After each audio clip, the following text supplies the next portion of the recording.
Estás escuchando Vinimos, el podcast sobre vinos, espumantes y bebidas de Marisol de la Fuente.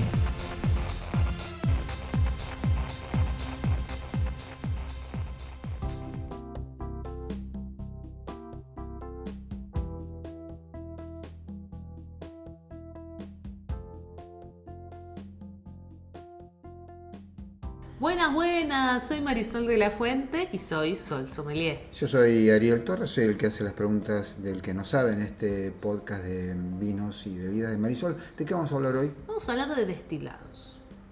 ¿Qué son los destilados? En esto de meternos en la profundidad, como dije en el capítulo anterior, de hablar un poco más a detalle, de meternos un poco más en la historia, de empezar a profundizar de a poco, en este capítulo vamos a hablar de esto de la destilación. ¿Qué es eso? ¿No? De cuáles son los tipos de destilados, los tipos de bebidas. Pero tengo una pregunta para vos.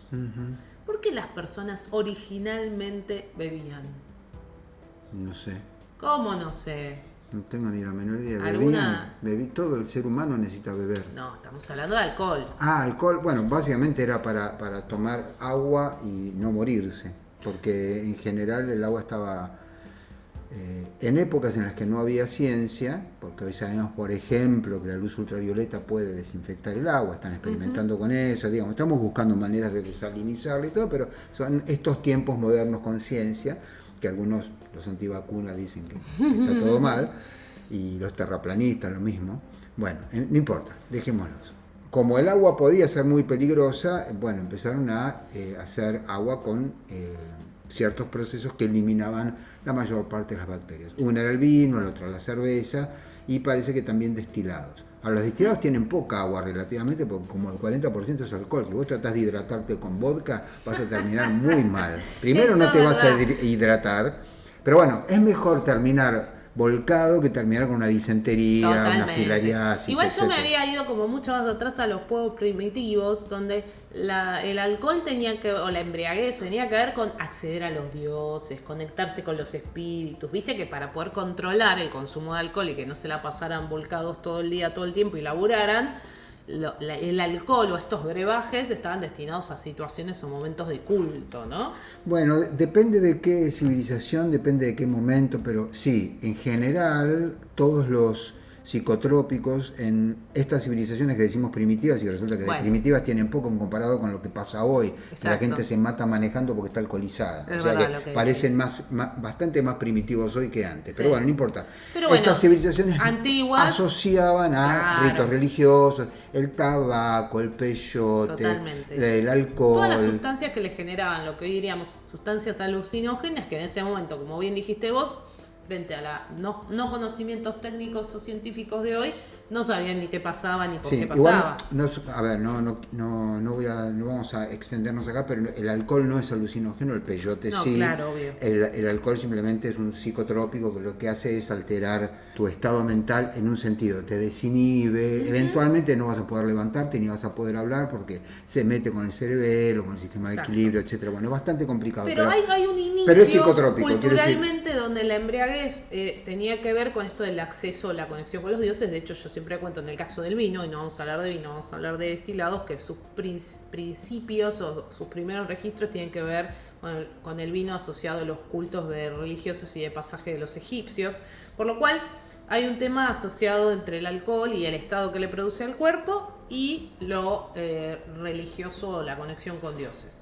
Después pasan muchos a tener que ver con medicinas, donde el alcohol, de hecho, alguna vez hemos hecho un capítulo de vermú, donde se dice que el creador original del vermú fue Hipócrates, porque lo que hacía era hacer infusiones de alcohol con distintas hierbas para dársela a sus pacientes, y ahí aparece el endulzarlo y demás para que no sea tan amargo, y aparece el concepto del vermú. Y después el alcohol también empieza, desde mucho antes en realidad, a tener un rol social donde entran la cerveza, el aguamiel, los vinos, y recién en el siglo XIX es donde se empieza a generalizar el consumo y a industrializar, ¿no? Y a crecer en las ciudades, y en los países mediterráneos el vino acompaña las comidas, en Europa del Este o en Asia se tomaba entre comidas, ¿no? Empiezan a aparecer hábitos de consumo diferentes. ¿Por qué estoy dando esta introducción? Porque el destilado empieza a cumplir este rol también en la historia y tiene que ver un poco lo que ocurre en la historia con la evolución de la destilación. Se dice que las primeras destilaciones se hicieron en 3500 a.C. en la Mesopotamia. Se hacía extracción de aceites para perfumería, aseo personal, belleza, y de ahí se dieron cuenta que podían hacer otros tipos de destilaciones también. Hay registros de destilaciones de arroz para elaborar pólvora en realidad, y después se dan cuenta también que se puede hacer un destilado para tomar 1000 años antes de Cristo. Los griegos destilaban agua de mar para tratar de hacerla bebible. Y después, cuando vemos en el siglo I después de Cristo, Alejandría, Arquímedes hacían destilaciones para hacer distintos tipos de aceites para lámpara. Entonces la destilación es algo que viene, como a veces cuento sobre el vino, acompañando la historia, y se descubre en el siglo IX, los alquimistas persas descubren que la destilación de sustancias volátiles a baja temperatura, a menos de 100 grados, como el alcohol, te permite hacer algunos tipos de bebidas. También se dice que son los árabes los que introdujeron la destilación a Europa en el siglo VIII después de Cristo. Se dice que en el siglo IX después de Cristo fueron los misioneros irlandeses los que aplican la destilación. También se dice que en el siglo XI después de Cristo la escuela de Salerno en Italia, en ese caso el alcohol se usaba para extraer principios activos de planta, y ahí es donde empieza a aparecer el aqua ardens a 60 grados o el aqua vitae a 90 grados.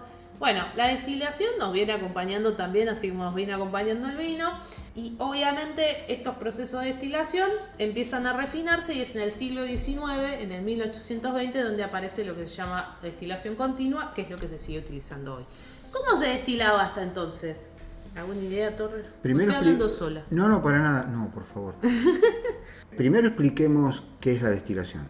Dale. Destilar algo es calentarlo, evaporarlo, y eso que se evapora se condensa, eso es destilar. ¿Sí? Bien. De ahí viene el agua destilada. Vos cómo destilás agua, por eso los griegos hacían este intento con el agua de mar, que no funciona, si no tendríamos resuelto el problema del agua potable. Exacto. Pero vos ponés agua, la calentás, se evapora, sube el vapor por un tubito, ahí se enfría, y ahí ¿qué hace? Precipita, por eso se llama precipitación a la lluvia, se condensa, precipita, y vos ese líquido que sacás tiene menos sales que el que estaba acá. Bueno, ¿sí? ahí es donde viene la definición de destilación para bebidas. Es la operación por la cual se separan los constituyentes de un líquido de una bebida hidroalcohólica. Vos necesitas tener de base un líquido que permita hacer este proceso, ¿no? Entonces, como vos dijiste, se va a vaporizar parte del líquido, se van a enfriar los vapores, se van a condensar y se va a generar un nuevo líquido. Los destilados se obtienen a partir de estas sustancias hidroalcohólicas que pueden ser vino, cervezas, sidras. No es agua de mar, como decíamos cuando contamos algo de historia, sino que tiene que haber algo que permita hacer una destilación para lograr alcoholes más puros y que haya cierta concentración de componentes volátiles y aromáticos para que me dé algo, para que haya algún aroma, para que haya algún sabor. Lo que produce la destilación de una bebida hidroalcohólica, o sea, un vino, es que se va a concentrar muchísimo la cantidad de alcohol. O sea, lo que vos vas a obtener es algo que, aparte de eventualmente tener un sabor distinto, tiene mucho más alcohol. Si el vino tiene 12, 13, 14, 15 máximo, el vodka, que es un... Vamos a decir el destilado de vino, el brandy o cognac, si es de la región de Cognac en Francia, y legalmente 40 grados de alcohol. 40. Entonces tiene a veces hasta 3 veces más graduación alcohólica que el líquido hidroalcohólico que se destiló. Exacto. Este es uno de las... Además vos tenés una característica adicional, que es que cuando vos destilás tenés una diferencia en el punto de ebullición del agua, que es a 100 grados, y del alcohol, que es a partir de entre 73 y 78 grados. Entonces cuando vos calentás el líquido, evapora, se enfría, se condensa y se precipita. Y ahí es donde empieza a haber esta separación del alcohol. En 1820, yo decía antes que aparece la destilación continua, que aporta calidad, mejores costos, aparecen marcas que existen hasta hoy, aparecen destilerías comerciales. ¿Por qué? Porque ¿cómo se hacía la destilación? Con un alambique. Esa técnica se llama pot still, que es básicamente un recipiente donde se ponía la bebida, como una caldera, con un cabezal, tenía un cuello muy largo, y eso es donde ocurría la condensación. Porque se enfría. Exactamente, una serpentina, y finalmente obteníamos la extracción de alcohol. Estos destiladores, estos alambiques, son unos recipientes que son de cobre. Cobre, exactamente. La del alambique sigue siendo la destilación clásica. De hecho, muchos destilados en la actualidad se siguen haciendo en grandes alambiques de cobre. Ahora, acá hay un tema que me parece interesante para también transmitir el mensaje de no compren destilados en cualquier lado. ¿Sí? Necesitas ser un maestro destilador para hacer esto. Explica por qué. Cuando vos destilás, la destilación tiene 3 partes. Tiene una cabeza, que son lo primero que sale, que son primeros alcoholes, los alcoholes que se vaporizan más rápido a una temperatura más baja, a partir de 67 grados, y ahí sale metanol o alcohol metílico. Que es venenoso. Tóxico, te mata, Sí. te quedas ciego, te mata. quedas ciego o te mata, depende de cuánto tomes. Cuando sube la temperatura, más o menos a partir de los 78, 79 grados, está lo que se llama el cuerpo, el corazón o las flemas, depende de qué estemos destilando, le ponen distintos nombres, y es el corazón de lo que nosotros después vamos a consumir. Es la esencia del destilado. Ahí está el alcohol etílico y los componentes aromáticos. Y Eso sí se puede tomar. Esa es el corazón, es lo bueno de la destilación. Tenemos la cabeza donde sale el metílico. Eso se descarta. Se descarta, el corazón, que está la concentración y lo esencial, y después tenemos la cola, que es agua, que es lo que vaporiza a más alta temperatura.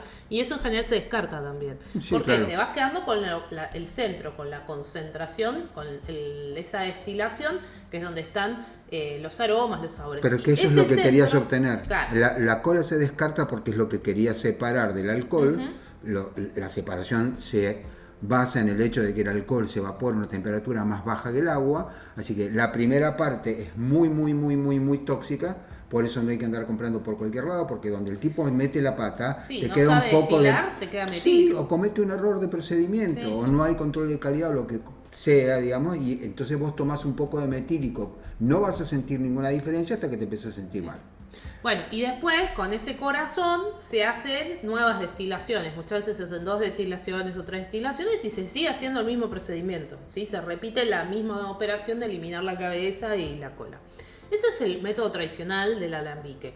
Este que yo decía que se descubre, que se llama coffee still o continua, ¿sí? O destilación en columna, es una gran máquina con unas serpentinas por dentro, donde todo el proceso ocurre de una manera, llamémosla así, más industrializada, ¿sí? Entonces el vino base que se vaporiza, que va haciendo todo este proceso que decíamos antes, pasando por serpentinas, donde va haciendo las separaciones automáticamente.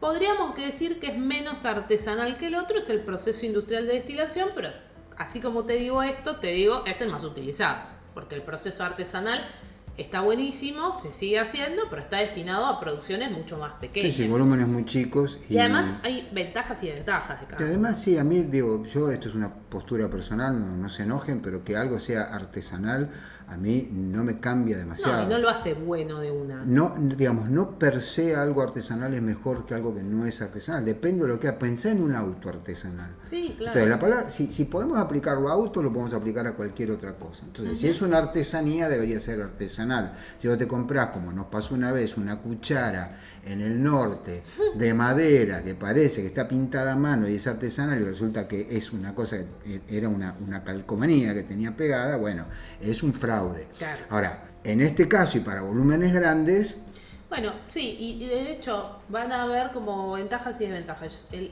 alambique se le llama pot still y al de la columna se le suele llamar coffee still. ¿Y cuál es la diferencia? Un pot still va a tener mucha presión aromática, alcoholes más intensos, y es ideal cuando vas a hacer algo que necesita como añejamiento o evolución, pero es menos eficiente en tiempo y costo, necesitas la repetición y además necesitas mano de obra calificada. sí, claro, si no puedes vender veneno. Exactamente. Mientras que la columna suele tener menos expresión aromática, son alcoholes que en general son más suaves, más livianos. Es ideal para bebidas a las que le vas a agregar aromatizantes, ¿sí? Pero puedes producir en escala y es mucho más barato y lo haces mucho más Y rápido. decime una cosa, yo voy a una vinería y me compro un destilado. Digo, hola, buenas tardes, ¿cómo le va? ¿Todo bien? Qué lindo, qué calor que hace. Digo, bueno, pero ¿por qué es verano? Me dice el tipo y le digo, dígame, un destilado, ¿me podrá vender? Y el tipo me da un destilado. Yo sé si es de alambique, de columna industrial. Generalmente vas a saber. ¿Cómo? Sí. Y ahí es donde empieza a aparecer el conocimiento o el preguntarle al que te vende los distintos No estilos. está en la etiqueta, entonces. A No dice veces puede método llegar tradicional. a decir pot still o destilado en alambique en la contraetiqueta para contarte que es ese proceso más ¿El whisky es un artesanal. destilado? Sí, claro. El whisky Bueno, es un de destilado. ¿Y cómo se hace?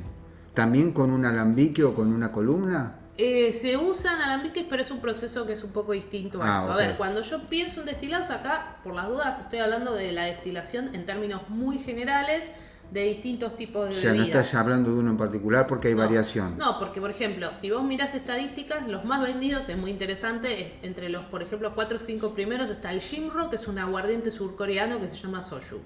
No tenemos ni idea ni que existe. Tenés marcas asiáticas que tampoco tenés idea que quiénes son y cuáles son. Te aparecen aguardientes que pueden ser de caña, como la callaza o el ron, que aparecen en esos rankings. Está el vodka, que aparece con marcas por ahí más americanas o más conocidas. Está la ginebra, que también aparece en la lista. Están los whiskies, pero aparecen whiskies de la India o clásicos como el Johnny Walker. Entonces, cuando vos mirás, la destilación es muchas cosas y Claro. muchos productos Ok. con muchas materias primas diferentes. Y ahí voy a algo que me parece interesante, que es cuáles son los grupos de destilados que existen. Perfecto, a ver, y con ¿cuáles? eso por ahí ya vamos cerrando este capítulo. Tenés los que se hacen de vino o de residuos de vino. Por ejemplo, antes mencionamos el brandy.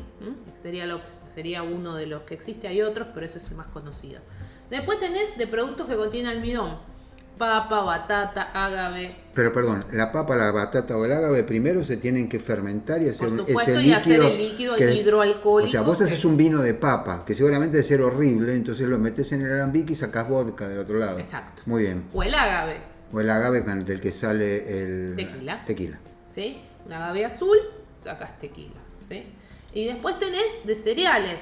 Whisky. Cebada, maíz, trigo, arroz, centeno, avena, distintos De nuevo, tipos de se, whisky. se lo pone en agua, se espera que fermente y no es tan Exactamente. fácil. No es que agarramos un jugo y lo destilamos. No hagan esto en su casa, pero digo, dicho muy grosso modo y para comprender el gran mapa, cualquier cosa que tenga almidón, si lo combinas con agua va a fermentar, porque están las esporas de los hongos que fermentan ahí, y vas a obtener alcohol a la larga como subproducto de esa fermentación. Eso es lo que se destila. Exactamente. Bueno, y nos falta un grupo Y nos más. falta uno, sí. Que son los que vienen de caña de azúcar, o que Claro. contienen azúcar, como la caña, la manzana, la pera, la ciruela, que también se pueden hacer destilados con eso. La caña, Calvados, ron, calvados, ron, muy bien. exactamente. Entonces tenés los de vino, residuos de vino, los que vienen de productos que contienen almidón, los que vienen de cereales y los que provienen de productos que contienen azúcar. Y de ahí todo el mundo de los destilados con sus distintos procesos. Y obviamente ese proceso previo que vos me preguntabas es cómo logro tener ese líquido antes de destilar, ¿no? Sí, a mí me parece que es una de las partes más misteriosas de esto. Alguna vez vi un video en algún canal de cable hace Sí. muchos años de cómo se hacía el vodka a partir de la papa. Ahí me enteré que con papa se hacía vodka. Bueno, me llamó mucho la atención. Yo pensé Sí. que el origen era otro, el del vodka. Pero bueno, alguna vez tenemos que... Lo que vamos a hacer es hablar de cada uno de los Sí, destilados claro, uno así por como uno. hablamos en el anterior de Francia en general y empezamos con una región, acá estamos hablando de la destilación en general. Y obviamente en estos destilados hay una palabrita que si investigan un poco van a encontrar que es la de los congéneres, son sustancias muy volátiles que están en la bebida y que son las responsables de los aromas y los sabores, ¿no? Y van a estar asociados a los alcoholes, a los ácidos, a los aldehídos, a los ésteres, a los aceites, a los sulfuros. Bueno, todos esos elementos son los que van a darnos los aromas y sabores. Y con los destilados, así como pasa con los vinos, la geografía es importante, porque ¿qué agua voy a usar? ¿Qué materia prima voy a usar? La destilación en sí mismo, ahí aparece el saber hacer o el savoir-faire, ¿cómo es? Savoir-faire. Savoir-faire, gracias, que es clave en el proceso productivo.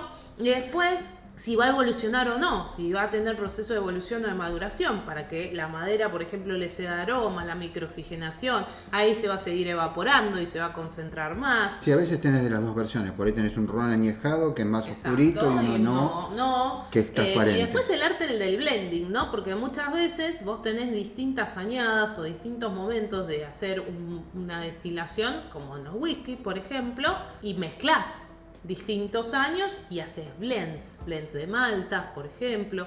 Bueno, entonces son estilos que requieren del maestro destilador y de cierta consistencia en el tiempo, porque son los que construyen las marcas específicas, y por eso la persona que va a comprar un whisky específico sabe exactamente cómo lo hacen, qué está comprando, qué le gusta ese whisky, etcétera, etcétera. Es el equivalente del enólogo, pero de los destilados. Exactamente. Bueno, y también se catan, ¿no? Vista, nariz, Sí, boca, sí, sí, etcétera, sí, por como un supuesto. vino. Muy bien, esto se llama... Vinimos Podcast. Nos vemos la próxima vez. Chao.